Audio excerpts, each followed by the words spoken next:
जय हिंद दोस्तों, मेरा नाम है रोहित और आप देख रहे हैं स्टडी क्यों नहीं। आज हम लोग केमिस्ट्री के 6th लेक्चर की बात करने वाले हैं और इसमें हम लोग केमिकल बॉन्ड के बारे में पढ़ने जा रहे हैं इस वीडियो में। तो इस वीडियो को अंत तक जरूर देखिएगा। इससे पहले मेरे 5 लेक्चर आ चुके हैं केमिस्ट्री के, आई होप आपने उनको देखा होगा और उसके मदद से आप इसको आसानी से समझ सकते हैं, क्योंकि हम उसमें से रिलेटिव कुछ टॉपिक्स की भी यहाँ पर बात करेंगे, क्योंकि केमिस्ट्री में हर टॉपिक एक दूसरे से कनेक्टेड रहता है, इसलिए आपको वो पहले के लेक्चर देखना भी ज़रूरी है। तो शुरू करते हैं इस वीडियो को। दोस्तों, रासायनिक बंध क्या होते हैं यानी केमिकल बॉन्डिंग क्या होते हैं, उसको जानने से पहले हमें कुछ ऐसे चीज़ें जो हमें पता होना चाहिए, हम उनके विषयों के बारे में बात करते हैं। जैसे कि अक्रिय गैसों के इलेक्ट्रॉनिक विन्यास। दोस्तों, जितने भी प्रकृति में नॉर्मल गैस पाई जाती हैं उनकी संख्या 6 होती है, यानी अक्रिय गैसों की संख्या 6 होती है, जिसमें 18 ग्रुप में हम लोगों ने पढ़ा था helium, neon, argon, krypton, xenon और रेडॉन। ये 6 गैसें प्रकृति में पाई जाती हैं, जिनको हम लोग अक्रिय गैस कहते हैं यानी नॉवल गैस कहते हैं। तो इन्हीं के बारे में हम लोग पढ़ेंगे कि इनका इलेक्ट्रॉनिक विन्यास क्या होता है। दोस्तों, जो हीलियम होता है, हीलियम को छोड़ के बाकी जितने भी हम लोगों ने अक्रिय गैस देखी, उन सब की बाह्यतम कक्षा में 8 इलेक्ट्रॉन होते हैं, जिसके कारण उनका अष्टक पूरा हो जाता है। और दोस्तों, किसी भी परमाणु के बाह्यतम कक्षा में अगर 8 इलेक्ट्रॉन का समूह होता है तो सर्वाधिक स्थायी इलेक्ट्रॉन माने जाते हैं, और इसी को हम लोग अष्टक नियम भी कहते हैं। और दोस्तों, हम लोग अष्टक नियम को भी देखेंगे कि अष्टक नियम क्या होता है, तो आपको समझ में आ गया होगा अक्रिय गैसों का विन्यास क्या होता है। इसलिए जितनी भी अक्रिय गैस होती है, आपने कभी नहीं देखा होगा कि वो किसी गैस के साथ बॉन्ड बना रही है। और इसके बाद हम लोग बात करते हैं अष्टक नियम की, यानी अष्टक नियम क्या होता है। तो यह नियम रासायनिक बंध से संबंधित है और इलेक्ट्रॉनिक सिद्धांत के नाम से भी जाना जाता है। और इसके अनुसार जो परमाणु के युग्म होते हैं, यानी जितने भी बैलेंस्ड इलेक्ट्रॉन होते हैं, एक दूसरे परमाणु में हस्तांतरण के द्वारा एवं संयोजी इलेक्ट्रॉन की सहभागिता के द्वारा होती है, यानी एक दूसरे को शेयरिंग के द्वारा होती है। और इस तरह से वो अपने कक्षा की अंतिम कक्षा में 8 इलेक्ट्रॉन पूरा कर लेते हैं और वो भी नोबल गैस की तरह व्यवहार करने लगते हैं, यानी अक्रिय गैस की तरह व्यवहार करने लगते हैं। इसे ही अष्टक नियम बोला जाता है। तो आपको यहाँ पे अष्टक नियम समझ में आ गया होगा कि अष्टक नियम क्या होता है। और दोस्तों, अब हम बात करते हैं संयोजकता यानी बैलेंसी की। और दोस्तों, जो संयोजकता होती है, किसी तत्व के परमाणु की अन्य परमाणु के साथ युग्म होने की क्षमता को ही हम लोग संयोजकता कहते हैं, यानी उसके साथ जुड़ने की क्षमता को हम लोग संयोजकता कहते हैं। और जैसा कि मैंने आपको अफवाहों के नियम में बताया था और साथ ही साथ हमने हुंड के नियम में भी देखा था।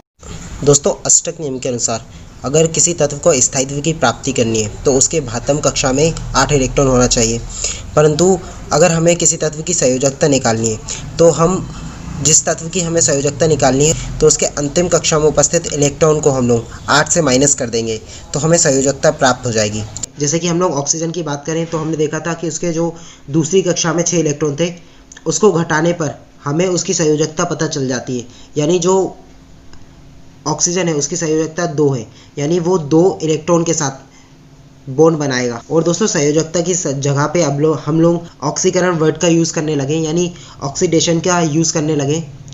तो आपको समझ में आ गया होगा। इसके बाद हम लोग बात करते हैं संयोजी इलेक्ट्रॉन्स क्या होते हैं। दोस्तों, परमाणु के बाह्यतम कोश में उपस्थित इलेक्ट्रॉन को हम लोग संयोजी इलेक्ट्रॉन कहते हैं। तो आपको समझ में आ गया होगा। दोस्तों, अब हम लोग धनायन की बात करते हैं। तो दोस्तों, परमाणु जब अपनी बाह्य कक्षा में स्थित इलेक्ट्रॉन को त्याग देता है, यानी उसको अपना अष्टक पूरा करना होता है, यदि उसमें एक इलेक्ट्रॉन ज़्यादा हो रहा है जिसके कारण उसका जो अष्टक है वो पूरा नहीं हो पा रहा, जैसे कि हम लोगों ने अष्टक नियम देखा था, ऑक्टेट रूल देखा था, उसके अनुसार उसको अपनी अंतिम कक्षा में 8 इलेक्ट्रॉन पूरा करना होता है। अगर उसकी कक्षा में ज़्यादा इलेक्ट्रॉन पाए जाते हैं तो वो एक इलेक्ट्रॉन जिसके साथ वो युग्म बना रहा है उसको दे देता है, तो जिसके कारण उस पर पॉजिटिव चार्ज आ जाता है।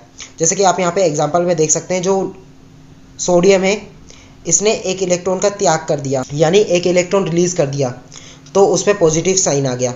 इसी प्रकार हम लोग ऋणायन को भी समझ सकते हैं। जब कोई परमाणु अपना अष्टक पूरा करने के लिए किसी अन्य परमाणु से इलेक्ट्रॉन ले ले तो उसे हम लोग ऋणायन कहते हैं। तो आपको यहाँ पे समझ में आ गया होगा। जैसे कि एग्जाम्पल की अगर हम लोग बात करें तो आप यहाँ पे क्लोरीन देख सकते हैं, जिसकी बाह्यतम कक्षा में 7 इलेक्ट्रॉन होते हैं, यानी जो इसकी तीसरी कक्षा होती है उसमें 7 इलेक्ट्रॉन होते हैं, और इसको एक इलेक्ट्रॉन और चाहिए जिसके कारण इसका जो अष्टक है वो पूरा हो सके।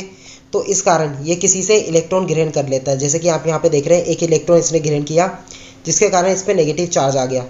तो आपको यहाँ पे धनायन और ऋणायन भी समझ में आ गया होगा। इसके बाद हम लोग बात कर रासायनिक बंध की यानी केमिकल बॉन्ड की।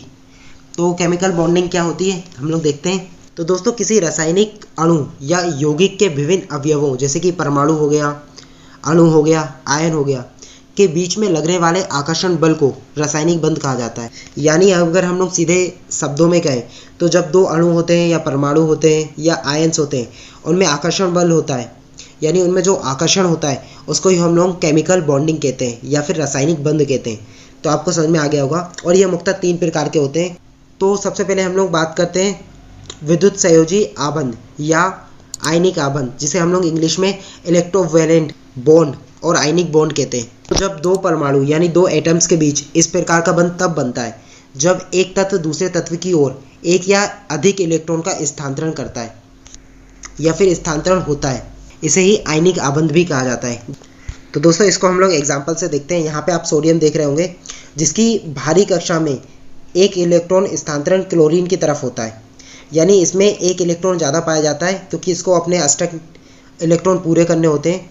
यानी इसके भारी कक्षा में 8 इलेक्ट्रॉन होना चाहिए, इसमें 1 इलेक्ट्रॉन ज़्यादा होता है और क्लोरीन में 1 इलेक्ट्रॉन कम होता है। और दोस्तों जितने भी बॉन्ड बनते हैं वो इसी नियम के अनुसार बनते हैं। तो दोनों को अपना अष्टक पूरा करना होता है, जिसके कारण सोडियम में 1 इलेक्ट्रॉन जो अधिक होता है वो क्लोरीन को दे देता है, जिसके कारण क्लोरीन में जो 1 इलेक्ट्रॉन कम होता है उसकी भारी कक्षा में। तो इन दोनों तत्वों में जो भारी कक्षा है उसमें 8 इलेक्ट्रॉन पूर्ण हो जाते हैं, जिसके कारण ये एक दूसरे से बॉन्ड बना लेते हैं और इसी बॉन्ड को हम लोग विद्युत संयोजी आबंध कहते हैं। तो आपको समझ में आ गया होगा। और दोस्तों इसके बाद हम लोग बात करते हैं सहसंयोजी आबंध यानी कोवैलेंट बॉन्ड की। तो दोस्तों जब 2 परमाणु अपनी बाह्यतम कक्षा के इलेक्ट्रॉन को आपस में साझा करके सहयोग करते हैं, जैसे कि आप यहाँ पे एग्जांपल देख रहे हैं, यहाँ पे जो क्लोरीन होता है इसकी भारी कक्षा में 7 इलेक्ट्रॉन होते हैं। तो आप यहाँ पे 2 क्लोरीन देख रहे होंगे, तो मतलब इन दोनों क्लोरीन की भारी कक्षा में 7-7 इलेक्ट्रॉन होंगे।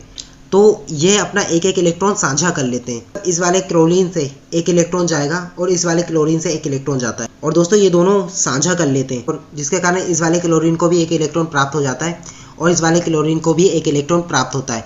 परंतु वो दोनों बीच में रहते हैं, जिसके कारण इन दोनों के अष्टक पूरे हो जाते हैं और ये Cl2 बना लेता है। तो आपको यहाँ पे सहसंयोजी आ गया होगा समझ में कि इसमें जो इलेक्ट्रॉन्स होते हैं वो एक दूसरे को साझा करते हैं। और ये भी 3 प्रकार के होते हैं। एक होता है एकल सहसंयोजी, जिसमें सिर्फ 1 इलेक्ट्रॉन का साझा हो, उसको हम लोग एकल कहते हैं, जैसे कि हमने क्लोरीन के एग्जाम्पल में देखा था। और यहाँ पे हम हाइड्रोजन के भी एग्जाम्पल में देख सकते हैं, ये दोनों एक दूसरे के साथ 1-1 इलेक्ट्रॉन साझा कर सकते हैं, तो जिसके कारण ये H2 का निर्माण कर लेते हैं।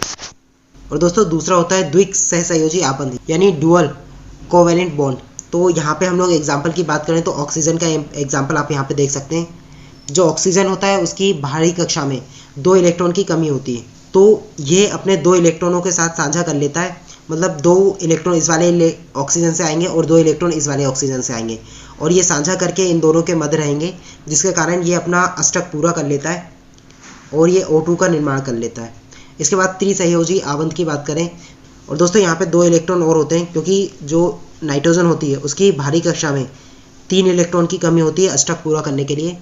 तो दोस्तों आप यहाँ पे नाम से समझ गए होंगे, जिसमें 3 इलेक्ट्रॉन का साझा होता है, जैसे कि नाइट्रोजन, इसमें भारी कक्षा में 3 इलेक्ट्रॉन्स की कमी होती है अष्टक पूरा करने के लिए। तो 2 नाइट्रोजन एक दूसरे से के साथ 3 इलेक्ट्रॉन का साझा करते हैं, जिसके कारण इनकी कक्षा में अष्टक पूरे हो जाते हैं और ये बॉन्ड बना लेते हैं। जैसे कि हम लोगों ने ट्रिपल कोवैलेंट का पढ़ा तो हम इसको 3 लाइन से शो करेंगे, हम लोगों ने डुअल कोवैलेंट बॉन्ड पढ़ा तो इसको 2 लाइन से, और सिंगल वाले को 1 लाइन से शो करते हैं, जैसे कि आप यहाँ पे ऑक्सीजन और नाइट्रोजन में देख सकते हैं। आई होप आपको कोवैलेंट बॉन्ड समझ में आ गया होगा। इसके बाद हम लोग बात करते हैं उपसहसंयोजी आबंध यानी कोऑर्डिनेट बॉन्ड। तो दोस्तों जो कोऑर्डिनेट बॉन्ड होते हैं, इस प्रकार के बंध बनने में सांझे का इलेक्ट्रॉन युग्म केवल एक ही परमाणु को प्राप्त होता है और दूसरे परमाणु इन इलेक्ट्रॉनों को ग्रहण करता है। यानी दोस्तों जो अष्टक पूरा होता है वो किसी एक परमाणु का होता है, जैसे कि आप यहाँ पे देख सकते हैं जो नाइट्रोजन होता है, इसमें लास्ट कक्षा में यानी इसके जो अंतिम कक्षा होती है उसमें 3 इलेक्ट्रॉन की आवश्यकता होती है इसको अष्टक पूरा करने के लिए, जिसके कारण ये स्थायी हो जाता है, यानी इसको स्थायित्व की प्राप्ति हो जाती है। तो इसके कारण ये 3 हाइड्रोजन के साथ यहाँ पे बॉन्ड बना रहा है और प्रत्येक हाइड्रोजन से ये 1-1 इलेक्ट्रॉन ले रहा है, परंतु यहाँ पे हम देखा जाए तो इसको 3 इलेक्ट्रॉन की प्राप्ति होती है, जिसके कारण जो नाइट्रोजन का अष्टक है वो पूरा हो जाता है। पर यहाँ पे जो हाइड्रोजन है इनका अष्टक पूरा नहीं होता है, इन पे सिर्फ पॉजिटिव चार्ज आ जाता है, क्योंकि इन्होंने अपना जो इलेक्ट्रॉन है वो दिया है, जैसा कि मैंने आपको बताया था धनायन और ऋणायन में, तो आपको समझ में आ गया होगा। वहीं पे हम लोग दूसरे एग्जाम्पल की बात करें तो आप यहाँ पे देख सकते हैं जो फ्लोरीन होता है इसको अपना अष्टक पूरा करने के लिए एक इलेक्ट्रॉन की आवश्यकता होती है। और दोस्तों जो यहाँ पे बोरोन होता है इसके पास से ये तीनों फ्लोरीन जो होते हैं एक एक इलेक्ट्रॉन ले लेते हैं और जिसके कारण इनका अष्टक पूरा हो जाता है। परंतु यहाँ पे जो बोरोन होता है इसका जो अष्टक है वो कंप्लीट नहीं हो पाता और इस पर पॉजिटिव चार्ज आ जाता है। जैसे कि इसने 3 इलेक्ट्रॉन दिए तो इस पर 3+ आ जाएगा। तो आपको यहाँ पे समझ में आ गया होगा कि उपसहसंयोजी आबंध यानी कोऑर्डिनेट बॉन्ड क्या होता है। इसके बाद हम लोग एक और इम्पोर्टेंट बॉन्ड की बात करते हैं, हाइड्रोजन बॉन्ड, जो कि आपको पता नहीं होगा। तो यह बंध उन अणुओं के मध्य बनता है जिनमें अध्रुवीय NH या फिर OH या फिर HF होता है। नॉर्मली इसमें जिसमें हाइड्रोजन पाया जाता है, आप नाम से समझ गए होंगे, उनमें मैक्सिमम हाइड्रोजन बॉन्ड बनता है और लेकिन ये अध्रुवीय होना चाहिए। और दोस्तों नॉर्मली जब हमने बॉन्ड का देखा था तो वो इस टाइप में बनते हैं, परंतु जब जो हाइड्रोजन बॉन्ड होता है वो डैश डैश के फॉर्म में बनता है।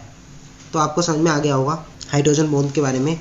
और दोस्तों जितने भी हाइड्रोजन बंध वाले होते हैं इनका जो क्वथनांक होता है यानी इनका जो उबलने का जो पॉइंट होता है यानी बॉइलिंग पॉइंट होता है वो अन्य लिक्विड के अपेक्षा अधिक होता है। यानी जो हाइड्रोजन बॉन्ड होता है वो अन्य बॉन्ड की अपेक्षा अधिक स्ट्रॉन्ग होता है यानी मजबूत होता है। और दोस्तों कुछ चीज़ें जो आपको और पता होना चाहिए, जैसे कि आबंध लंबाई क्या होती है यानी बॉन्ड लेंथ क्या होती है। तो दोस्तों आप नाम से समझ गए होंगे, जब 2 परमाणु या 2 अणु एक दूसरे के साथ बंध बनाते हैं यानी बॉन्ड बनाते हैं तो उनके जो बीच की लेंथ होती है उसको ही हम लोग बॉन्ड लेंथ कहते हैं।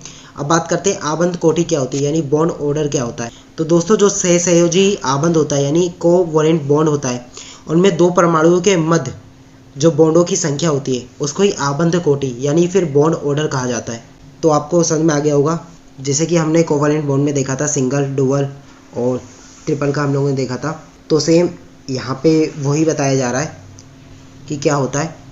तो दोस्तों बंधन ऊर्जा क्या होती है इसके बारे में हम लोग बात करते हैं। तो दोस्तों जब गैसीय स्थिति में 2 परमाणु होते हैं और उनके बीच जो बॉन्ड होता है उसको तोड़ने के लिए जितनी भी एनर्जी की आवश्यकता होती है यानी ऊर्जा की आवश्यकता होती है उसको बॉन्ड एनर्जी कहते हैं।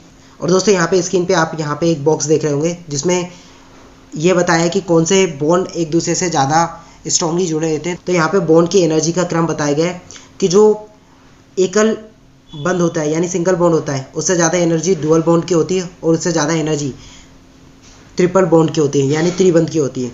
और दूरी का क्रम बताएं तो सबसे ज़्यादा दूरी का क्रम होता है वो एकल बंध का होता है, क्योंकि दोस्तों एक के कंपेयर में 2 का कम होता है।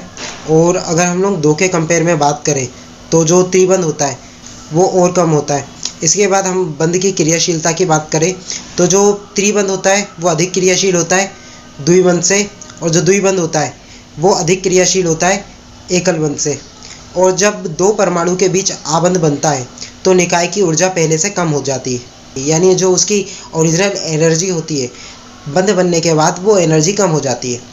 तो आई होप आपको यहाँ पे जो हम लोगों ने रसायन बंधन देखा था यानी रासायनिक यानी केमिकल बॉन्डिंग देखी थी वो आपको समझ में आया होगा।